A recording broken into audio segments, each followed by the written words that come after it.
నమస్కారం, స్వరాజ్ న్యూస్ కి స్వాగతం.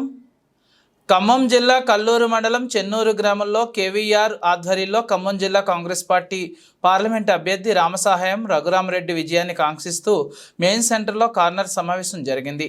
ఈ సందర్భంగా పార్లమెంట్ అభ్యర్థి రామసహాయం రఘురామరెడ్డి డాక్టర్ మట్టా రాగమయ్య మాట్లాడుతూ హస్తం గుర్తుపై ఓటు వేసి పార్లమెంటు అభ్యర్థిని గెలిపించాలని, నియోజకవర్గ అభివృద్ధి జరిగే విధంగా ప్రతి ఒక్కరూ విజయం కోసం కృషి చేయాలని అన్నారు. ఈ కార్యక్రమంలో రాష్ట్ర కాంగ్రెస్ నాయకులు డాక్టర్ మట్టా దయానంద్, ఆర్యవైశ్య రాష్ట్ర నాయకులు పసుమర్తి చంద్రరావు, మాజీ ఎంపీటీసీ సత్యనారాయణ రెడ్డి, ప్రభాకర్ చౌదరి, ఎస్ఎస్ శ్రీకాంత్, నాగేష్లు, పార్టీ నాయకులు పాల్గొన్నారు.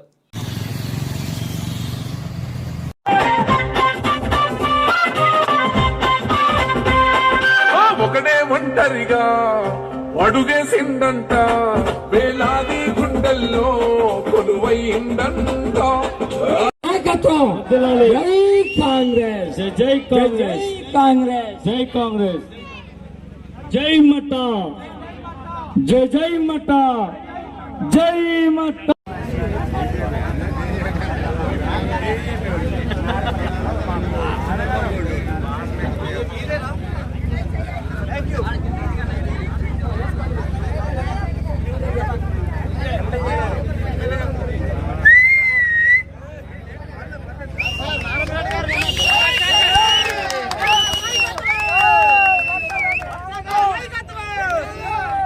మరి ఎంతో అభిమానం, ఆత్మీయత చూపిస్తున్నందుకు అందరికీ కూడా పేరు పేరున శిరస్సు వంచి నమస్కారాలు తెలియజేసుకుంటున్నాం. మరి మనందరికీ తెలుసు, మన కాంగ్రెస్ ప్రభుత్వం ఏవైతే 6 గ్యారెంటీలు ప్రవేశపెట్టారో అందులో భాగంగా మరి 4 ఆల్రెడీ అమలైనాయి. మీ అందరికీ తెలుసమ్మా, బస్సు ఫ్రీ ఉందా, కరెంట్ బిల్ 0 బిల్ వచ్చిందా, గ్యాస్ 500లకు వస్తుంది, ఆరోగ్యశ్రీ కూడా 10 లక్షలకు పెంచారు. అదే విధంగా ఎన్నికల కూడా అయిన వెంటనే ప్రతి ఒక్కరికి కూడా ఇందిరమ్మ ఇల్లు వస్తాయని మీకు మనవి చేసుకుంటున్నాను. అలాగే రైతు రుణమాఫీ కూడా మరి 2 లక్షల రూపాయలు ఖచ్చితంగా ఆగస్టు 15 లోపల అందరికీ అందుతుందని రేవంత్ రెడ్డి గారు హామీ ఇచ్చారు. మరి మన అభివృద్ధి పథకాలు నచ్చి ఎంతో మంది మన కాంగ్రెస్ కుటుంబంలో జాయిన్ అవ్వడానికి ముందుకు వస్తున్నారు. వారందరికీ కూడా హృదయపూర్వక నమస్కారాలు తెలియజేసుకుంటున్నాను. మరి కష్టకాలంలో కాంగ్రెస్ పార్టీని మీరే నిలబెట్టారు. మీరే కాంగ్రెస్ జెండాని భుజస్కంధాల మీద మోసి కాంగ్రెస్ పార్టీని నిలబెట్టారు. మాకు కూడా వెన్నంటి ఉండి కాంగ్రెస్ ప్రభుత్వం రాష్ట్రంలో అధికారంలోకి రావడానికి ప్రతి ఒక్కరూ కూడా శాయశక్తులా కృషి చేసి మరి అత్యధిక మెజార్టీతోటి గెలిపించి కాంగ్రెస్ ప్రభుత్వాన్ని రాష్ట్రంలో ఏర్పాటు చేసుకుంటాం. అదేవిధంగా 13వ తారీఖున జరుగుతున్న ఎన్నికల్లో కూడా కాంగ్రెస్ ప్రభుత్వాన్ని కేంద్రంలోకి అధికారంలో తీసుకురావాలి అంటే మన ఎంపీ గారికి అత్యధిక మెజార్టీ ఇచ్చి ఖమ్మం నుంచి మనం గెలిపించుకుంటే మరి రాహుల్ గాంధీ గారు కూడా ప్రధాని అయ్యే అవకాశాల్లో మనం కూడా పాలు పంచుకునే అవకాశం ఉంటుంది.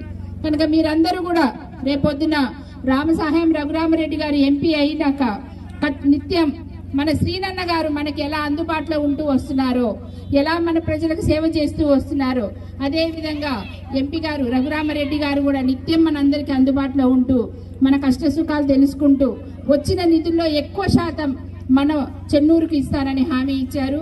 ఎప్పుడు ఖమ్మంలోనే ఉంటారు. కనుక మీరందరూ గుర్తుంచుకొని మరి రామసహాయం రఘురామరెడ్డి గారికి ఓటేస్తే మన శ్రీనన్నకి వేసినట్టే. మీరందరూ కూడా మరి అత్యధిక మెజార్టీతో ఆశీర్వదించాలి మన ఎంపీ గారిని. మరి అలాగే ఇక్కడ 3 శక్తివంతమైన మంత్రులు ఉన్నారు. ఉప ముఖ్యమంత్రి గారు బట్టి గారు, దాని తర్వాత పెద్దలు తుమ్మల గారు, మీ సీనన్న గారు, మీ చెన్నూరులో మీ ముద్దు బిడ్డ రాగమయ్య గారు. నలుగురితో నాకు ఒక్క అవకాశం ఇవ్వండి పని చేయడానికి. మీ అందరితో రాగమయ్య గారు ఆర్డర్ చేయొచ్చు, నన్ను అన్న ఇది కావాలి అది కావాలని చెప్పొచ్చు. అలాగే సీనన్న గారు దయచేసి నాకు ఒక్క అవకాశం, ఖమ్మం జిల్లాకి పనిచేయడానికి ఒక్క అవకాశం ఇవ్వండి. మాటలు కాదు చేతల్లో చేసి చూపిస్తామని మీతో న్యాయం చేస్తూ అంటే ఎక్కువ మెజారిటీని ఇవాళ రగన్నకు కూడా మీరు ఇవ్వాలని కోరుకుంటా ఉన్నా. మీకు ఆ రోజు అధికారం వాళ్ళకుంది, ధనబలం, అధికార బలం, వీటన్నిటిని ఉపయోగించి రకరకాల ప్రలోభాలకు గురి చేసి మరి చిన్న కుటుంబాలని అనేక రకాల ఇబ్బందులు గురి చేసినప్పటికీ కూడా మరి వాటన్నిటికీ తావివ్వకుండా ఈరోజు మంచి మెజారిటీతో రాగమయ్య గారిని గెలిపించారు. అదేవిధంగా రగన్నను కూడా మీరు గెలిపించాలని మీ అందరినీ మనస్ఫూర్తిగా కోరుకుంటా ఉన్నా.